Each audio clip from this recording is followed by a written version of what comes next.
La vie au-delà de la vie.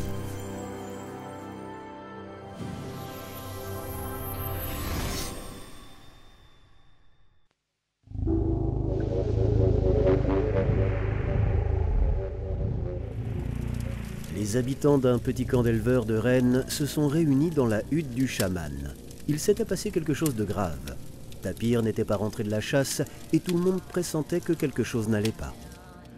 Yann et Saphira volaient à l'extérieur de la tente, mais pouvaient voir tout ce qui se passait à l'intérieur. Dans sa tenue chamanique, Cam a pris un tambour et, en dansant, a commencé à le battre avec un camelas, invoquant les esprits aidants.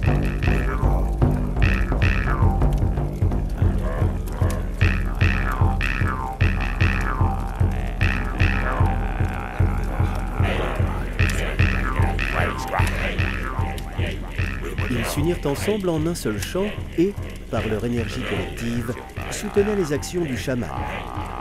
Bientôt, le croassement d'un corbeau et le ululement d'un hibou se firent entendre. Le corbeau et le hibou grand-duc, les esprits assistants, tournaient en rond et volaient autour de la tente. Un écureuil se joignit à eux, courant en cercle à l'extérieur de la tente. Un renard tournait autour et aboyait avec de nombreux autres esprits.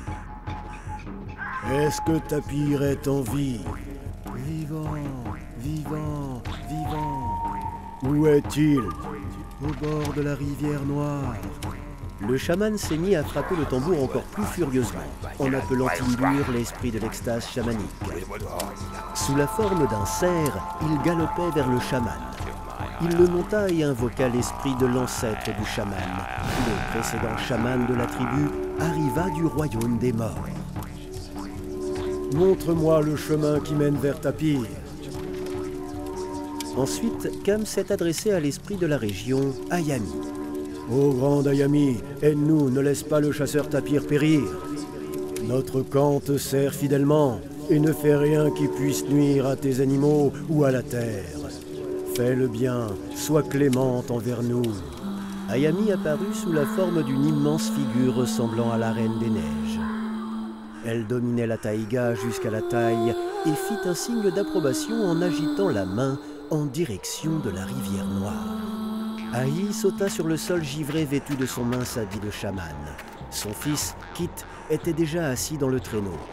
Cam courut dans la neige épaisse devant le traîneau afin de guider les rennes. Les esprits aidants volaient derrière lui. Pendant plusieurs kilomètres, Cam courut inlassablement en direction de la cible, guidé par l'esprit du vieux chaman. Il voyait à travers ses yeux et ainsi il évitait soigneusement les ravins, les fosses et les troncs d'arbres tombés au sol. Une horde d'esprits bienveillants volait devant lui, tandis que Cam semblait chevaucher son cerf Timbura. Il connaissait le chemin exact menant à Tapir. Ils étaient inconscients, allongés au bord de la rivière et presque morts de froid. Une meute de loups était déjà assise au loin, attendant leur proie. Après avoir soulevé Tapir, Cam plaça le chasseur sur le traîneau et courut devant les rennes pour le retour. Dans la tente, tous ses proches l'attendaient. Ils déposèrent Tapir au milieu, près du foyer. Puis Cam prit le tambour et, en le frappant, il commença un rituel chamanique. Afin de récupérer l'âme de Tapir qui a quitté son corps physique et plane au seuil du royaume des morts, Cam se rendit aux enfers.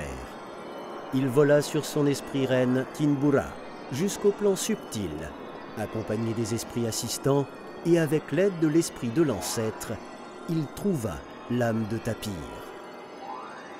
Frère, il est trop tôt pour que tu nous quittes, pour Erlik. Rentrons. Tapir s'envola avec étonnement à travers des mondes invisibles inconnus, mais suivit Cam. Ils volèrent jusqu'à la yourte et Cam le ramena dans son corps, allongé dans la tente. Tapir reprit conscience et commença à se rétablir progressivement. Mais il ne se sentait toujours pas bien. Cam commença à jouer du tambour et à appeler Ayami, les esprits aidants, ainsi que le chaman ancêtre pour qu'il l'aide à restaurer le Kout, la force vitale, et qu'il contribue au rétablissement de Tapir. Les gens du camp se sont aussi inquiétés pour lui et l'ont soutenu avec leur propre force et intention pour que Cam réussisse à le capter et à l'orienter vers son rétablissement. Sentant que Tapir allait mieux, Kam libéra l'esprit Tinbura, lui donna des recommandations de traitement et conclut son rituel chamanique. Les gens ont commencé à se disperser et ont porté le chasseur jusqu'à la tente. Yann était étonné par la force et les capacités du chaman. Saphira lui a expliqué. Il n'est pas devenu comme ça du jour au lendemain. Bien sûr, il était doué depuis tout petit et les esprits l'ont choisi pour aider la tribu. Mais il résistait et ne voulait pas avoir le destin d'un chaman. Mais les esprits ont commencé à l'emmener dans le plan subtil, en communiquant constamment avec lui. Il avait l'impression de devenir fou. Il avait une maladie chamanique, mais ils lui ont tout de même appris à entrer dans le monde subtil. Et il a accepté son destin et est devenu Kam. Est-il possible de forcer une personne à se développer?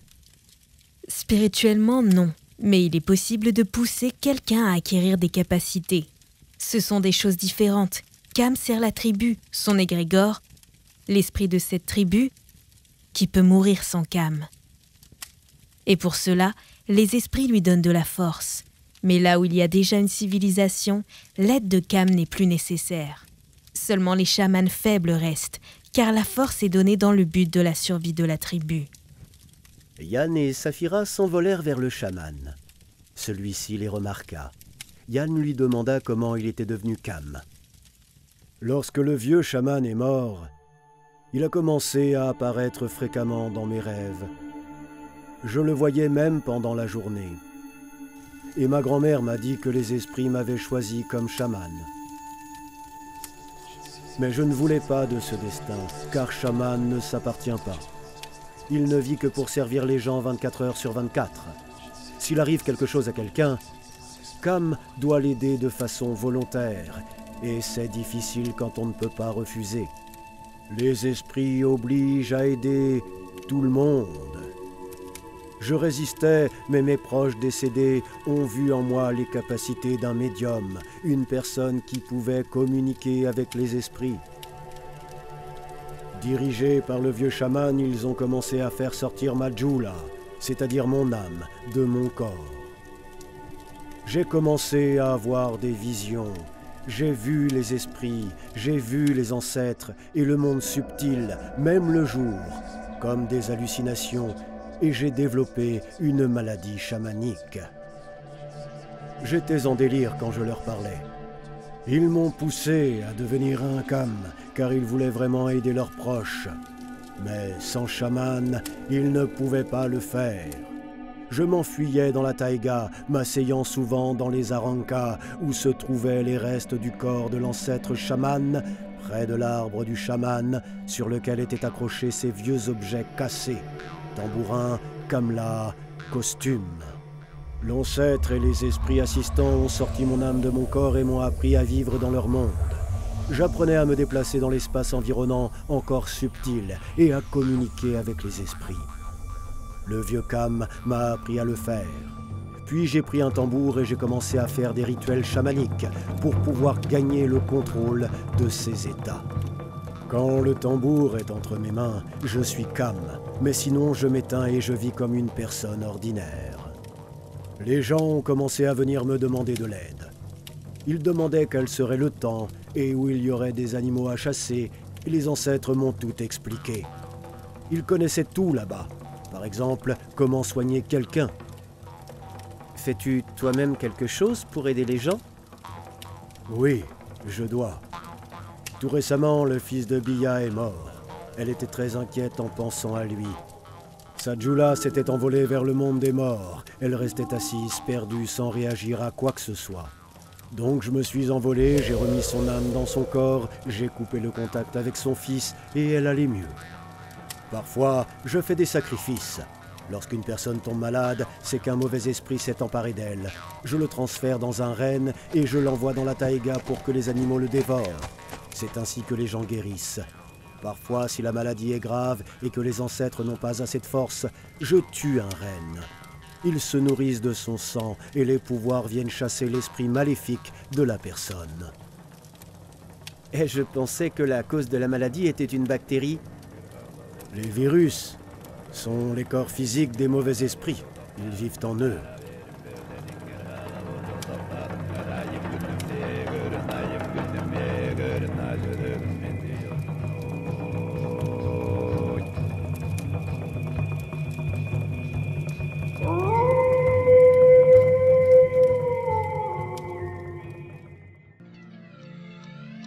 Le dessin animé est basé sur le livre La vie au-delà de la vie.